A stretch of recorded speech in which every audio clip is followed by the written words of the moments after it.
Hello everyone, this is Thane Morgan from Thane's Games. Now I'd like to teach you how to play the final phase of Terrenus, the Game of Gods.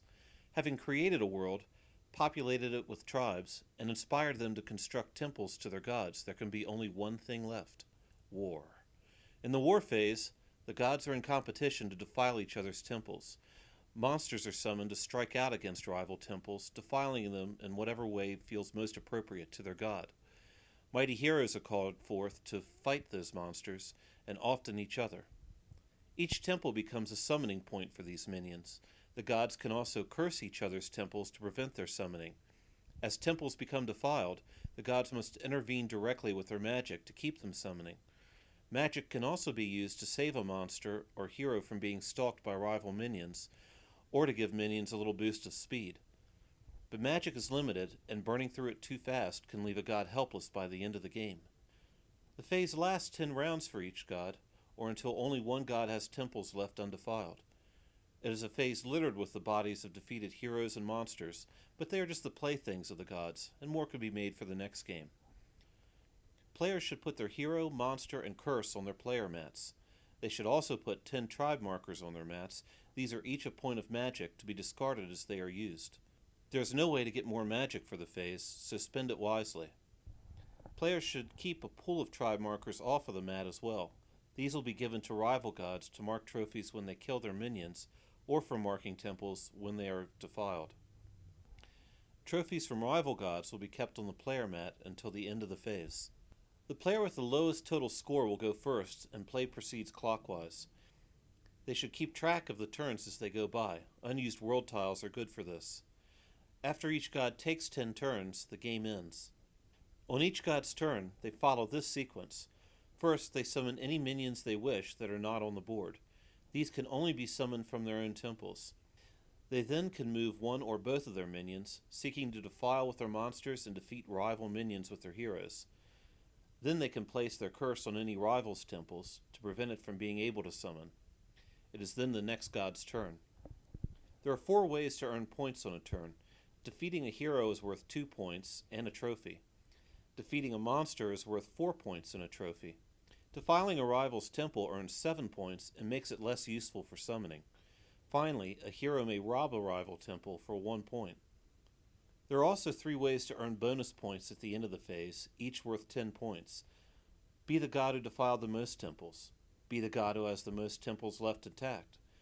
And be the god who took the most trophies from defeated minions.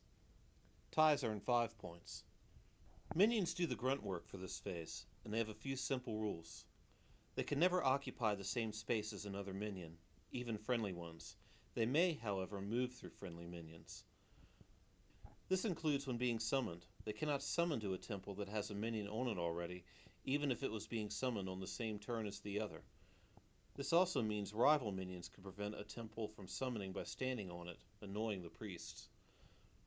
A curse also prevents summoning. They also cannot be summoned to a temple once it has been defiled. However, a god may intervene directly with magic to let a minion be summoned in a defiled temple. A minion that begins its move on a temple can be unsummoned back to its player mat instead of moving. However, it cannot be resummoned on that same turn, as summoning occurs before moving. The rules for attacking minions are simple. If a minion moves into a rival square, the rival is defeated and goes back to its owner's mat. 2 points are earned when defeating a rival hero, plus a trophy. Defeating a monster is worth 4 points and a trophy. Trophies are valuable because the god with the most trophies at the end of the round earns 10 bonus points. Attacking a minion ends the movement for the attacker. They cannot keep moving or attack another minion on a turn. They also cannot move through an enemy minion. Each minion has its own abilities. Monsters move 2 squares per turn. They move edge to edge between squares, with corner moves only allowed on land bridges, as described in the last phase. Monsters can attack rival minions by moving into their squares. This removes them from the board and earns points and trophies. However, monsters cannot attack other minions on the turn that they are summoned. They defile temples by moving onto them. This stops their movement. When a temple is defiled, place a tribe token from the pool onto the temple to show that it has been defiled.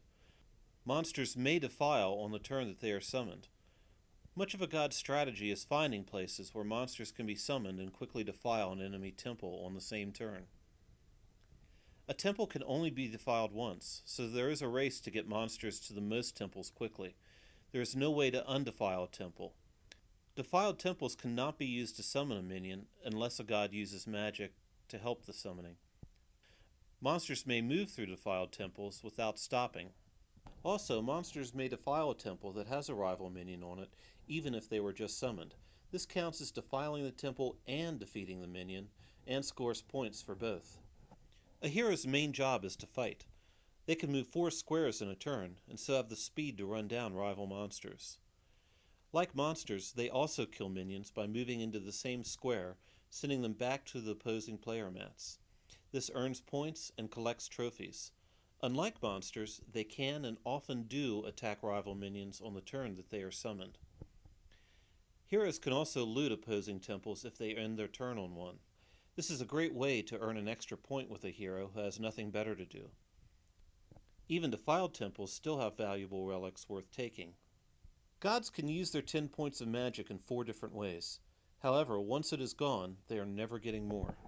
As described already, they can use it to summon at a defiled temple. They can also unsummon a minion that is not standing on a temple instead of moving it.